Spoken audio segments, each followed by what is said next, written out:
Rabbi Eliezer said that you should do tshuva on the day of your death. And since today might be the day of your death, you should do tshuva today. And this doesn't mean that a person should walk around thinking that they might die today, because that's just a terrible way to live. Rather, Rabbi Eliezer is telling us something very deep and very profound. And that is that if you knew that today was the last day of your life, if a doctor told you that you had 24 hours left to live, so you would not just carry on living and doing the exact same thing you had been doing yesterday and last week and the month before. Rather, there would be a major shift in your brain. That's what we call the Teshuva shift, where you would re-examine everything in your life. You would rethink everything in your life, everything you've been doing. And so many things that yesterday had been your top number one priority, that you had been pouring all your time, all your energy, all your resources into, that had been your number one priority, your number one focus, you would suddenly realize none of it really matters. It's all a waste of time. It's all hot air.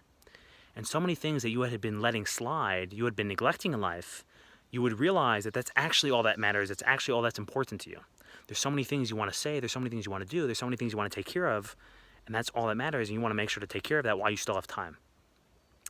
And that shift is called the Teshuva shift, because really what Teshuva just means is to rediscover yourself, or to be realigned with yourself, or to find yourself.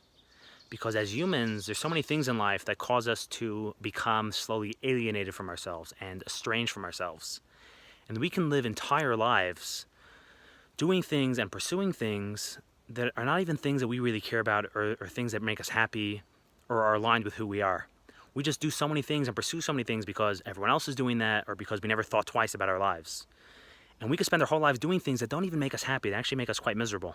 But we're just doing them because, again, we're not stopping to think. We're not stopping to re-examine our lives and to have that shift in our mind, that Teshuva shift in our mind about what really matters.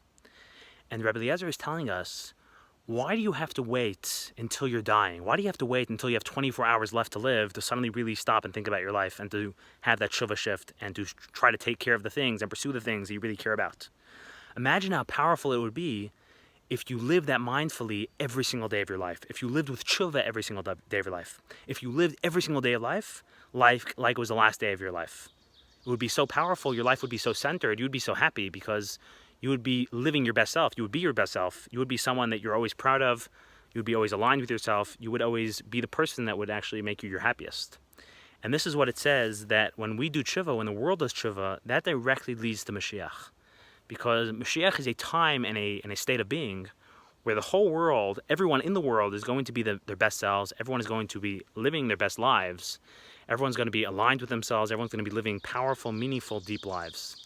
And remember that Golus ends with us, so let's bring Moshiach together, and God bless you.